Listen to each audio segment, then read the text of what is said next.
But every once in a while, stuff like this happens. And this is the outcome.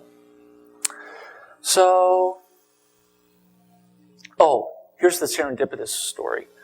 So, I gave a different version of this talk at the new Fluent JavaScript conference on May 30th. I called it High Performance Snippets and talked about some of the same issues. I've got some new stuff at the end that I'm hoping Doug will enjoy today. So that was May 30th. Guess what happened? And I talked about how these third-party widgets, you put them in your page, it can bring your site down. You really got to, be vigilant and diligent about, making things asynchronous. Guess what happened the next day? Facebook had an outage, right? It's hard to see. I don't know why they chose yellow for the plot. But all of a sudden, this is a plot of just reaching Facebook.com, I think. And it was taking 20, 30 seconds to reach Facebook.com. But it wasn't just the Facebook.com webpage. It was any of the resources on Facebook.com. So what happened? And this I thought was really awesome. I think the tech news community are getting really intelligent about how the web works. And they got the story right. And these are like fairly big media sources. Forbes, the Facebook outage slowed thousands of retail content sites. So it wasn't just Facebook itself. And I'll tell you, I'm not picking on Facebook here. This was the joke I was making before. People think I coordinated this. No one was listening to me on May 30th, so I brought Facebook down on May 31st just to teach everyone a lesson. It wasn't me. I don't have that kind of power. PC World, and these outages have happened in the past. They've happened to folks like Google and Yahoo and AOL and Twitter. And they're usually not too long. And if all they did was bring down the main publisher's site, that would at least limit it. But it's these snippets that spider their way through the entire internet, through these thousands, tens of thousands, hundreds of thousands of other sites. When all of those sites get brought down because they're loading scripts synchronously, that's a massive outage. So as Facebook service goes, so goes the internet. Yesterday's Facebook outage also slowed down major media and retail sites and banks too. So, and we can see these major US retail sites, their load times are plotted above, and below is the Facebook outage load times. You can see there's a very, very, very, very strong correlation. So, I think that's kind of the first half of the talk. And it's been a tale of woe and foreboding. But all is not lost. The sun will come out tomorrow. So we're talking about a few things that maybe make the future not as gloomy as the past. Here's the first one. I'll confess that Business Insider source code I showed you was from last May. And being the minutia-focused freak that I am, I went back and I checked it, and sure enough, they changed their code. So here's the same Twitter snippet that brought them down before, that caused them to have that front-end spoff. And now they've done this thing, script, class equals post-loaded, not source, data-source. Data is a way to modify HTML attributes without violating the HTML conformance.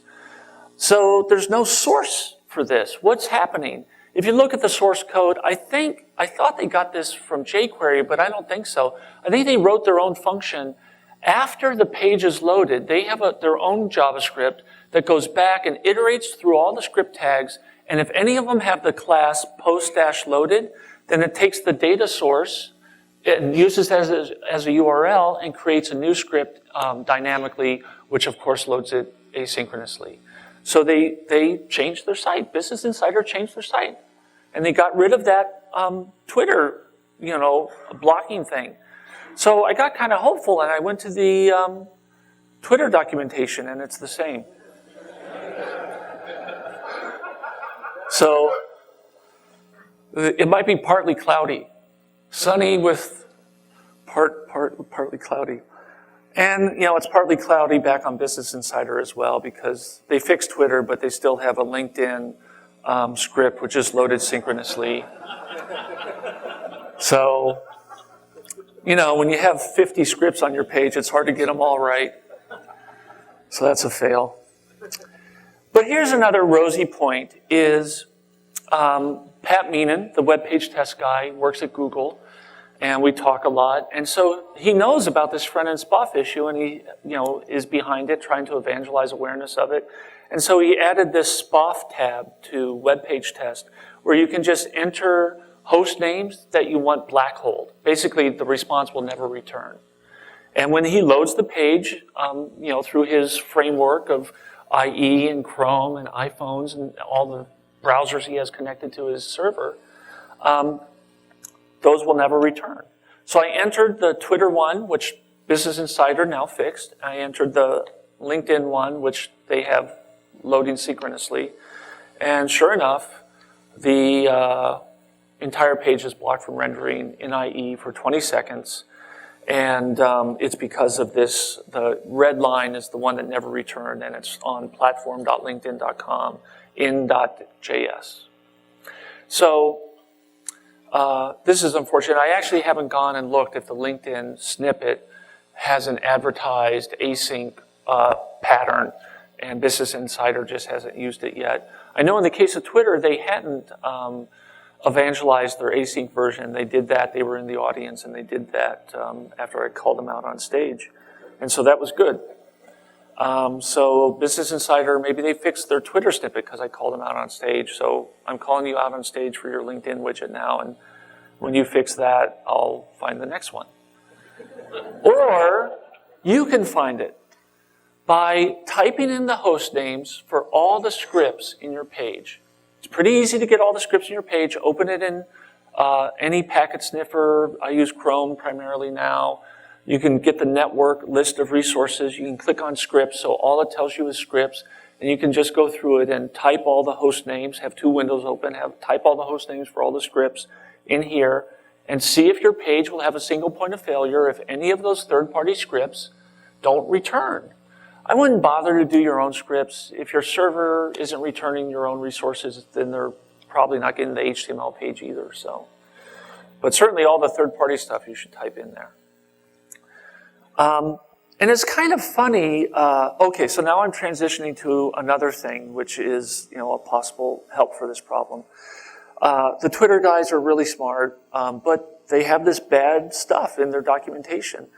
And they're talking about this anywhere.js file. It's really small. We want you to place it as close to the top of the page as possible. You shouldn't worry about it because it's small. It's less than 3K, and we gzip it. And then all of the other scripts that it loads are loaded asynchronously. So you only have to put one single point of failure in your page for us. So don't worry about it, right? It doesn't matter that it's only 3K. If it's timing out, it doesn't matter whether it's small or big. It's going to bring my page down, right? If I have to load it synchronously. So, I want to go off on this a little bit.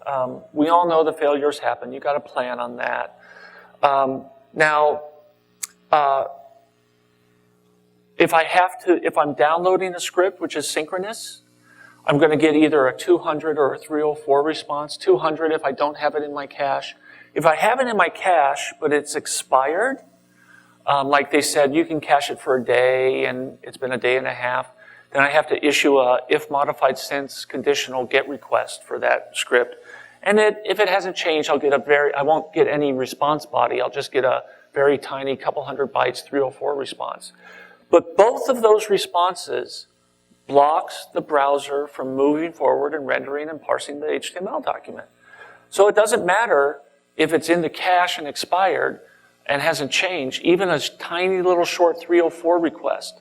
If it times out, it's going to cause this front-end single point of failure. And in this case, anywhere.js is only cacheable for 15 minutes.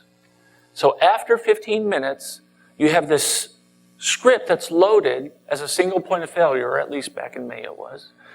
And after every 15 minutes, it's going to have to issue another GET request for it. And the browser's blocked until that GET request comes back. So just because scripts are small and you gzip them, it's really orthogonal to the issue of whether or not it's a front-end single point of failure. If you load it synchronously, it's a front-end single point of failure. And I don't want to pick on anywhere.js. What was that, Twitter? Yeah. I don't want to pick on Twitter. Their Widgets.js is only cacheable for 30 minutes, but if you look at Facebook, it's only 15 minutes. If you look at Google Analytics, it's only 2 hours. I think this was back in May. I think they might have changed that, but I actually don't know if they made it shorter or longer. So this is kind of a pattern that we see for these Bootstrap scripts. These scripts, this is a popular pattern. Let me get a foothold in your page with some script, and maybe I'll make it small. And then depending on what I'm trying to do, I'll asynchronously, dynamically load a bunch of other scripts. But these Bootstrap scripts, since I'm giving you some other website, a snippet to put in your page, like I can't get you to change that to, Bootstrap1.js, Bootstrap2.js every time I rev a new version of my Bootstrap script. So what do? I have to give my Bootstrap script a really short expiration time, so that if there is a change, the browser will check for it again and get the new version. So, but these more frequent, is it a message for me? Oh, okay. More frequent conditional GET requests means that front-end SPOF is more likely. But these short cache times are kind of required by these third-party snippets so that the user will get an update even though the file name doesn't change. But is there another way that we could solve this problem? Dun, dun, dun. I mentioned Stoyan before, so I pinged him. I said, I have this idea. It's not quite working. And he said, oh, well, here's how you can fix that. So we worked together, Google and Facebook, cool, on something that I call self-updating Bootstrap scripts. So suppose you have a Bootstrap script, and as part of the Bootstrap, it sends a beacon back with, impression or page load time or whether the user finished the conversion or whatever you might beacon back for something. Or it could just be a JSON request. But there's some other request that goes back to the server. And if there isn't one, you could do one just for the purposes of implementing self-updating scripts. So I have this Bootstrap script. It's small, but it's only going to be cacheable for an hour. So how can I avoid generating a conditional GET request to my third-party domain from some other person's website without increasing the probability of front-end SPOF? Well, here's what I can do. On my server, I can always know what version is the current version. And when this beacon comes across, it can have the version number in the URL.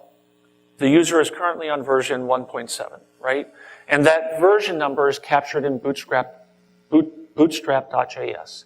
So when you download version 1.8, the V variable will have 1.8 as the version.